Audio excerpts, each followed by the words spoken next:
बोला बोला दुर्गा मैया की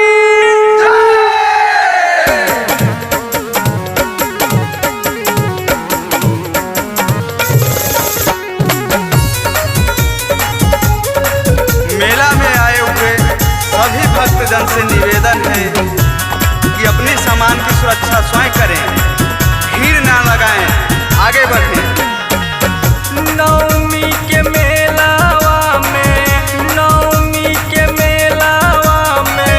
छूटी गईले हाथ सैया हमसे भूलैले खोजली सारी रात सैया हमसे भूलैले खोजली सारी रात।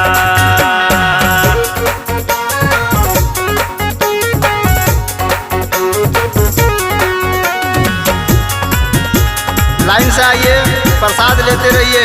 माता जी लाइन में रहिए।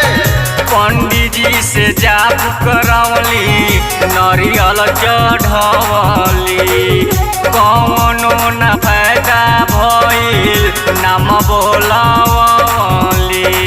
मेला में आए हुए सभी भक्तजन से निवेदन है कि मोबाइल चोरों से सावधान रहें।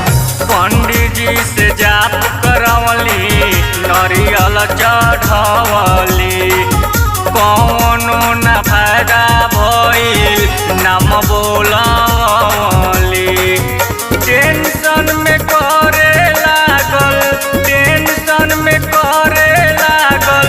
दर्द हमरो मार सैया हमसे भूलैले खोजली सारी रात सैया हमसे भूलैले खोजली सारी रात।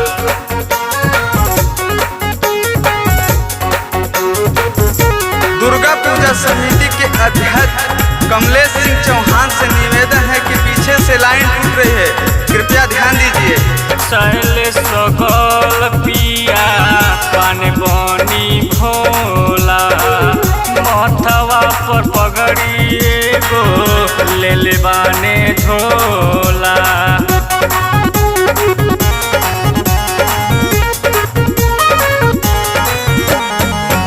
शैलेश सकल पिया पान बनी भोला मथवा पर पगड़ी एगो ले बाने झोला। देवरु कमलेश से हम करब कैसे बात सैया